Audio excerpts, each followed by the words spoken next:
Welcome to Maverick News. I'm Brad Campbell. Our top story this week is our high school athletes and what they have accomplished this year. Sienna sat down with both our volleyball and football coaches to get the scoop on what is about to go down. Hi, I'm Sienna Huebner with Maverick News, and I'm talking to our principal and coach, Mr. LaFramboise. So, how did you feel about the game this weekend? It was fun. It's always fun to play in the mud and the snow, and it was wet. It wasn't a great game as far as being competitive, but our kids played well, and it was fun to watch them slide around in the dirt. And how do you feel about Walsh coming here this weekend? How do you feel we're going to do against them? Walsh is tough. It'll be good to have a tougher team, I guess, to try to say that right, but a good caliber team for our kids to play against right now. And are you happy that Walsh is coming here and we don't have to travel there? Yes. Yeah, that's a long trip. I'm real happy that we're here. So they can make that 2-day bus trip. Awesome, thank you. Thank you. Hi, I'm Sienna Huebner with Maverick News, and I'm talking to Mrs. Hardman, our volleyball coach. So, you went to regionals this last weekend. How did that go? How did you feel the girls played? We played pretty good. We played a lot better in districts overall as a team and working together. We didn't play quite as well at regionals, but we played well enough to get the job done and to be able to advance to state. So that's what matters. So. And speaking of state, how do you feel about going into state? How are the girls going to do you think? I think we're going to do really well. We've looked at some of the teams we're going to play. We're going to play Otis and Pawnee and right off the top of my head, I'm not thinking of the other ones, but we play in a pool play, so we play these 3 teams first, and we have to come out of those winning 2 at least in order to advance to the rest of the play at state. And I think we're fine. We can do it.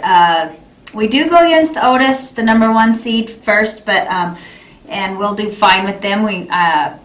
You never know till you get there what kind of play they are playing, what kind of play we're playing, and if we're going to match up, but we should be fine. And it's always so fun and exciting to be there and to watch and to be involved in that program, because there's 1A through 5A all playing in the same gym, people playing right next to you with just a net in between you, and it's a lot of fun and it's really exciting. So the girls really get excited and ready for it, and it's really nice. I think we'll do great. I think we can go over there and do our best and play our best, and I think we can make it. We can get there, get the job done. Awesome. Thank you and good luck. Yeah, thank you.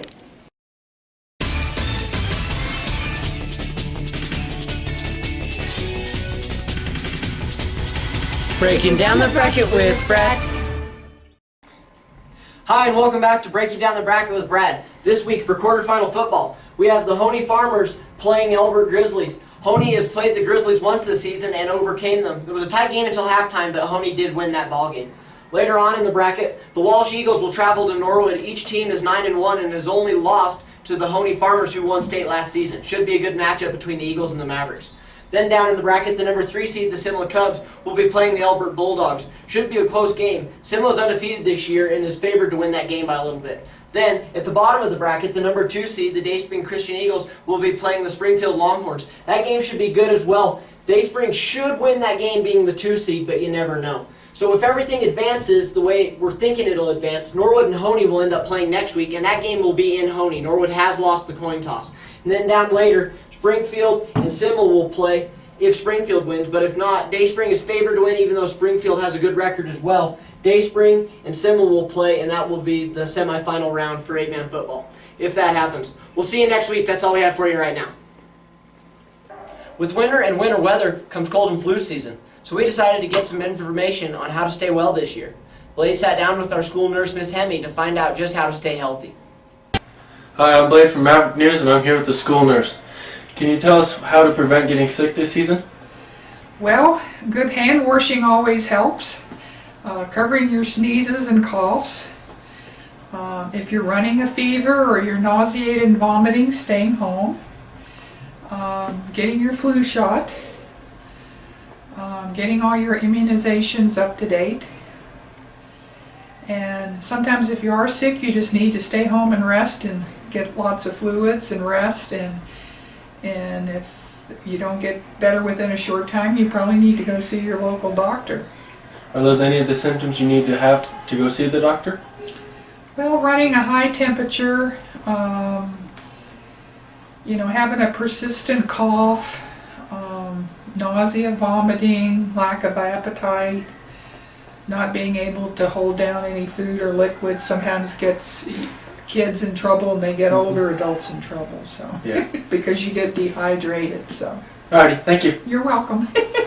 Our middle school Knowledge Bowl team is tearing it up this year in their meets. Blade got a hold of Miss Colbert to get all the details on this year's team. So far it's going really well. We've had one meet we hosted in October, and our middle schoolers took third place, which was fantastic. Considering we had 6th graders and 7th graders, and we were competing against teams that had a lot of 8th graders. We had two 8th graders as well, but How many kids are on the team this year? we have 5 people right now.